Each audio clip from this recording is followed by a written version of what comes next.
तो बच्चों आज हम पढ़ रहे हैं कक्षा 7 सामाजिक एवं राजनीतिक जीवन विषय का पहला अध्याय समानता। और हम आपको बता रहे हैं इस पाठ से संबंधित प्रश्नों के उत्तर अभ्यास प्रश्न उत्तर में। सबसे पहले बच्चों हम आपको बताएंगे पाठ के अंतर्गत पूछे गए प्रश्नों के उत्तर। तो इसी क्रम में चलिए देख लेते हैं। सबसे पहला प्रश्न आपके लिए, आपके विचार से समानता के बारे में शंका करने के लिए कांता के पास क्या पर्याप्त कारण हैं? उपरोक्त कहानी के आधार पर उसके ऐसा सोचने के 3 कारण बताइए। ये प्रश्न आपको देखने को मिलेगा आपकी पाठ्य पुस्तक में पेज नंबर 6 पर।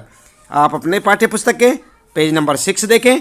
इस प्रकार का आपको एक प्रश्न यहाँ पर देखने को मिलेगा और इसका उत्तर क्या लिखेंगे आप? उत्तर इस प्रकार से लिखें बच्चों, कांता के समानता के बारे में शंका करने के 3 कारण, और हेडिंग डाल दें। उसके बाद लिखे 3 कारणों में नंबर 1, कांता एक झोपड़पट्टी में रहती है और उसके घर के पीछे एक नाला है। यह एक आर्थिक विषमता का सूचक है। ठीक है। नंबर दूसरा कारण लिखेंगे, उसे अपने काम में एक भी छुट्टी नहीं मिलती, जबकि निगमित उद्यम में काम करने वाले लोगों को कई छुट्टियां मिलती हैं। ठीक है। और तीसरा कारण लिखेंगे, उसे अपने बच्चों का इलाज कराने के लिए सरकारी अस्पताल में लंबी लाइन लगानी पड़ती है, जबकि संपन्न लोग निजी अस्पतालों में अपने बच्चों का इलाज कराते हैं जिसमें उन्हें लंबी लाइन नहीं लगानी पड़ती। तो इस प्रकार से बच्चों आप पहले प्रश्न के उत्तर में यहाँ पर 3 कारण लिख सकते हैं, नंबर 1, नंबर 2 और नंबर 3। ठीक है। इसके बाद बात करते हैं, यहाँ पर आता है दूसरा प्रश्न। आपके विचार से ओम प्रकाश वाल्मीकि के साथ उसके शैक्षिक और सहपाठियों ने असमानता का व्यवहार क्यों किया था? अपने आप को ओम प्रकाश वाल्मीकि की जगह रखते हुए 4 पंक्तियां लिखिए कि उक्त पंक्ति में आप कैसा अनुभव करते हैं। तो उत्तर क्या लिखेंगे आप? पहले ध्यान दें बच्चों, ये प्रश्न आपको देखने को मिलेगा आपकी पाठ्य पुस्तक में पेज नंबर 8 पर। आप देख सकते हैं ठीक इसी प्रकार का एक प्रश्न होगा 8 नंबर पेज पर, और उत्तर लिखेंगे आप, हमारे समाज में सामाजिक असमानता और आर्थिक असमानता कायम है। सामाजिक असमानता के तहत जातीय आधार पर भेदभाव किए जाते हैं। इसी आधार पर ओम प्रकाश वाल्मीकि के साथ उसके शैक्षिक और सहपाठी ने असमानता का व्यवहार किया। अगर हम ओम प्रकाश वाल्मीकि की जगह होते तो हमें निम्न तरह का अनुभव होता। और क्या अनुभव होता? पॉइंट में लिखेंगे, नंबर 1, सामाजिक व्यवस्था के खिलाफ असंतोष पैदा होता। नंबर 2 लिखेंगे, जातीय आधार पर भेदभाव को भी गलत मानते। नंबर 3, अपने आप को सम्मानित महसूस नहीं करते। और नंबर 4, हमारे मन में कुंठा और ग्लानि उत्पन्न होती। आई बात समझ में? तो इस प्रकार से आप अपने इस दूसरे प्रश्न का उत्तर लिख सकते हैं बच्चों। ये दूसरा प्रश्न है आपका और उसका उत्तर आप ठीक इसी प्रकार लिखें, इसे याद भी करें। आता है बच्चों तीसरा प्रश्न फिर, आपके विचार से अंसारी दंपति के साथ असमानता का व्यवहार क्यों किया जा रहा था? यदि आप अंसारी दंपति की जगह होते और आपको रहने के लिए इस कारण जगह नहीं मिलती क्योंकि कुछ पड़ोसी आपके धर्म के कारण आपके पास नहीं रहना चाहते, तो आप क्या करते? देख रहे ना आप। और यह आपका पेज नंबर 8 पर ऐसा प्रश्न। इस प्रश्न का उत्तर क्या लिखेंगे बच्चों? एक बार ध्यान दें फिर से, ये है आपका तीसरा प्रश्न और ये देखने को मिलेगा पेज नंबर 8 पर। उत्तर लिखेंगे आप, हमारे देश में कई तरह की विविधता है। इन विविधताओं में जाति, भाषा, धर्म, लिंग, क्षेत्र और संस्कृति प्रमुख है। इन विविधताओं के कारण देश में कुछ लोग एक दूसरे से भेदभाव करते हैं। इस भेदभाव का मुख्य कारण संकीर्ण मानसिकता और शिक्षा का अभाव है।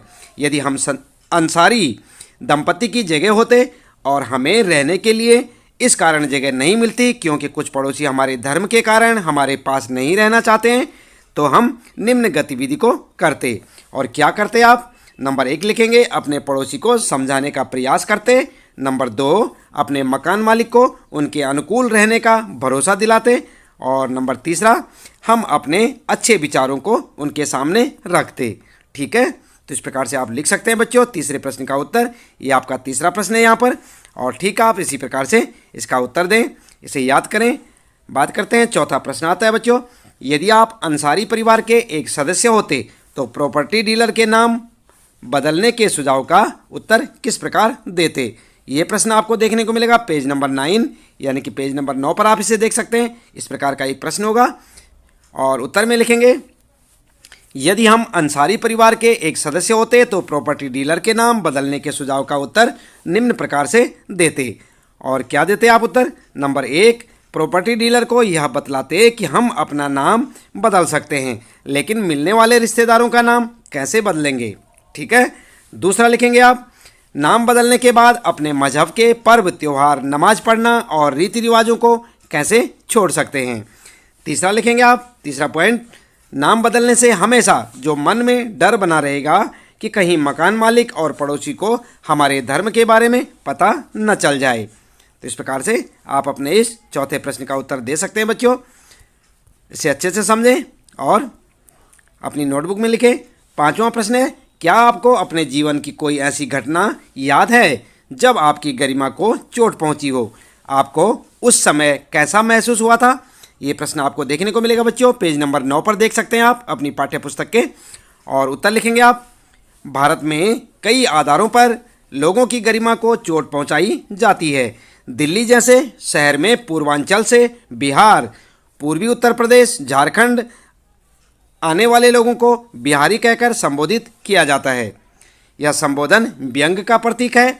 यह शब्द बिहार, पूर्वी उत्तर प्रदेश, झारखंड के लोगों के लिए ही संबोधन नहीं किया जाता है, बल्कि दिल्ली में भी किसी व्यक्ति को अपमानित करना होता है तो उसे बिहारी शब्द से संबोधित करके अपमानित करते हैं।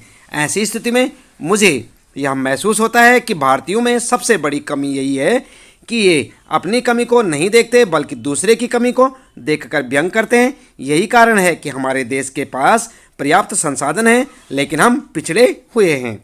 तो इस प्रकार से आप लिख सकते हैं बच्चों। यहाँ पर पांचवा प्रश्न है ये आपका और इसका उत्तर आप ठीक इस प्रकार से दें और इसे याद करें।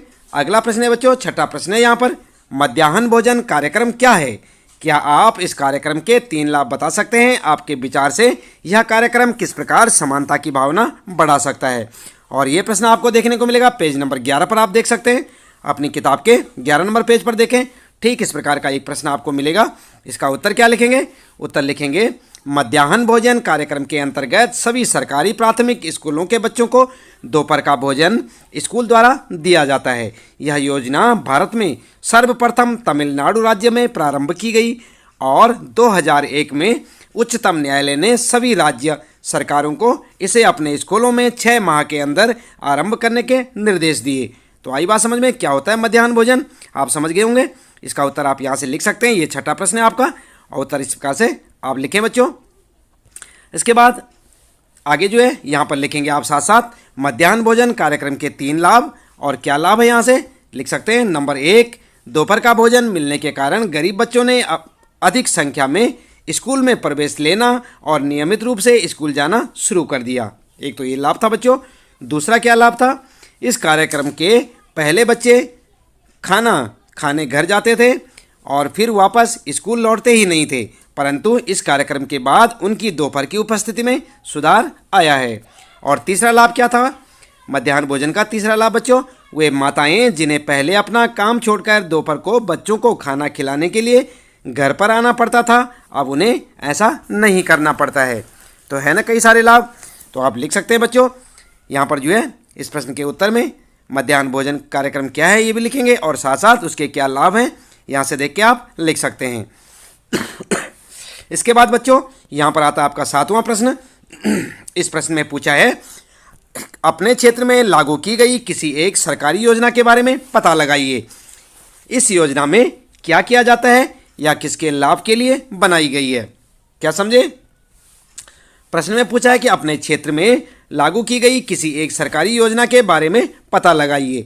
इस योजना में क्या किया जाता है या किसके लाभ के लिए बनाई गई है? और ये प्रश्न है बच्चों आपका पेज नंबर 11 पर। कहाँ पर देखेंगे? पेज नंबर 11 पर इस प्रकार का आपको एक प्रश्न मिलेगा। उत्तर में लिखेंगे, हमारे क्षेत्र दिल्ली में सरकार द्वारा छात्रों को स्कूल ड्रेस के लिए पैसे दिए जाते हैं। यह रकम कक्षा के अनुसार अलग अलग दिए जाते हैं। तो आप क्या लिखेंगे? आप लिखेंगे हमारे क्षेत्र और अपने क्षेत्र का नाम। जैसे यहाँ पर हमने दिल्ली लिखा है ना, तो आप अपने स्टेट का नाम, अपने क्षेत्र का नाम लिख सकते हैं कि हमारे क्षेत्र राजस्थान में या हमारे क्षेत्र दिल्ली में या हमारे क्षेत्र उत्तर प्रदेश में। इस प्रकार से लिखें आप। तो जैसे आप यहाँ पर देख सकते हैं, यहाँ पर दिल्ली ना लिखें, दिल्ली की जगह आप जहाँ के भी हैं उसका नाम लिखें। हमारे क्षेत्र जैसे यहाँ पर लिखा है दिल्ली में सरकार द्वारा छात्रों को स्कूल ड्रेस के लिए पैसे दिए जाते हैं। यह रकम कक्षा के अनुसार अलग अलग दिए जाते हैं। और बिहार में स्कूल ड्रेस के लिए और साइकिल के लिए छात्राओं को पैसे दिए जाते हैं। दिल्ली में लाडली योजना के तहत लड़कियों की शादी के लिए कुछ रकम दी जाती है। इस योजना द्वारा दिए जाने वाली अधिकतम राशि 1 लाख रुपये है। हरियाणा और उत्तर प्रदेश सरकार ने भी लड़कियों के लिए योजना लागू की है। इन राज्यों के अतिरिक्त भी कई राज्यों में विभिन्न योजनाएं लागू की गई हैं।